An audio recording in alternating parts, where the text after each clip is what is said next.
Guys, welcome back to our channel multi colour multi talent. Please support and subscribe. పులిని చూసి పిల్లి వాతలు పెట్టుకున్నట్టు మచ్చల కోసం నేను కూడా అదే పని చేశాను అనిపించింది ఈ డ్రెస్ మేకవర్ లో. నేనేదో సరిదాగా మా నాన్నమ్మ శారీతో డ్రెస్ మేకవర్ చేద్దామని నేను అనుకుంటే మధ్యలో ఇన్స్టా గుర్తొచ్చి ఓపెన్ చేశాను. ఆ వీడియోస్ చూస్తూ అసలు ఆ వీడియోలో ఏముందో తెలుసా, కోలం పెయింటింగ్ అంటూ మేకవర్ వీడియోతో వాళ్ళు మన ముందుకు వచ్చేసారు. ఆ వీడియోలో మనం చూస్తున్న కోలం పెయింటింగ్ అయితే బ్లౌజ్ పైన డిజైన్ చేశారు, కానీ మనం ఇక్కడ డ్రెస్ పైన మేకవర్ చేస్తున్నాం. ఇక్కడ డిజైన్స్ కూడా వేరేనే, కాకపోతే ఇలాంటి మెలికల ముగ్గులు మనకి వచ్చు కదా అని చెప్పి ఈ డ్రెస్ మీద అయితే ప్రయోగించేసాము. ఈ డ్రెస్ లాస్ట్ వరకు చూడండి ఎంత బాగుంటుందో. అండ్ ఈ వీడియోలో చూపిస్తున్న విధంగా మనం కావాల్సిన చుక్కలన్నీ పెట్టేసుకొని చకచక కోన్తో ఇలా లైన్స్ వేసేస్తే మనకు కావాల్సిన డిజైన్ వచ్చేస్తుంది. సో మనం వేసింది back neck, high neck.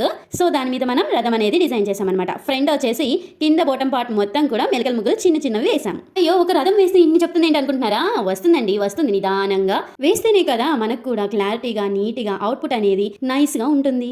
So అందుకని చెప్పి మన మాటలు తొందరగా ఉన్నా సరే వీడియోలో చూపిస్తున్న డిజైన్ అయితే చాలా నెమ్మదిగా నిదానంగా వేస్తేనే దీంట్లో మీకు గుర్తు రావాల్సింది ఏంటి అంటే నిదానమే ప్రధానం అంటారు కదా. సో అదే గుర్తు చేసుకోండి. ఈ డ్రెస్ మేకవర్ లో అన్ఎక్స్పెక్టెడ్ గా జరిగింది ఏంటి అంటే వింటేజ్ వైబ్ అనేది ఆ డ్రెస్ పూర్తయిన తర్వాత చూస్తే అంత బాగుందన్నమాట.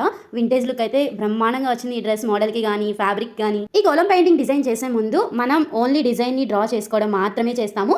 ఫ్యాబ్రిక్ పెయింటింగ్ కి యూస్ చేసేవన్నీ యూస్ చేయాల్సిన అవసరం లేదు. ఫస్ట్ ట్రేసింగ్ తీసుకోవడం, తర్వాత మీడియం అప్లై చేయడం, తర్వాత డ్రై అయిన తర్వాత సమ్ కలర్స్, ఇంకా చాలా కలర్స్ వాడడం అలాంటి ఏమీ అవసరం లేదు. ఓన్లీ 3D అవుట్లైన్ గోల్డ్ ఉంటే సరిపోతుంది. డిజైన్ కోన్, ఆ కోన్ అనేది మన దగ్గర ఉంటే ఎలాంటి డిజైన్ అయినా మనం డిజైన్ చేసుకోవచ్చు ఈజీగా. మళ్ళీ ఈ కోన్ గురించి నన్ను అయితే లింక్ మాత్రం అడగండి, నేనైతే ఆఫ్లైన్ లో పర్చేస్ చేస్తున్నాను, నేను ముందే చెప్తున్నాను. కోలం పెయింట్ తో బ్యాక్ నెక్ మొత్తం కూడా నింపేసాం కదా. ఇప్పుడు కింద బాటమ్ పార్ట్ అయితే చూద్దాము. ముగ్గులండి రోజువారీ మనం వేసుకునే చిన్న మెలికి ముగ్గులు అయితే కింద బాటమ్ పార్ట్ లో ఒక గీరాలో వేసామన్నమాట. ఇప్పుడు ఫైనల్ అవుట్పుట్ అయితే చూసేద్దాము. ఫైనల్ అవుట్పుట్ చూడాలని ఉందా? సరే కానీ మీకు కాకపోతే ఇంకెవరికి చూపిస్తాను. ఫైనల్ అవుట్పుట్ ఎలా ఉందో కామెంట్స్ లో చెప్పండి. అండ్ నచ్చితే లైక్ చేసి షేర్ కూడా చేయండి. సరే, మరి మీకు కూడా ఇలాంటి కస్టమైజేషన్స్ కావాలి అనుకుంటే డైరెక్ట్ గా వాట్సాప్ ఆర్ ఇన్స్టాగ్రామ్ కి మెసేజ్ చేయండి. Follow for more updates. By, thank you for watching.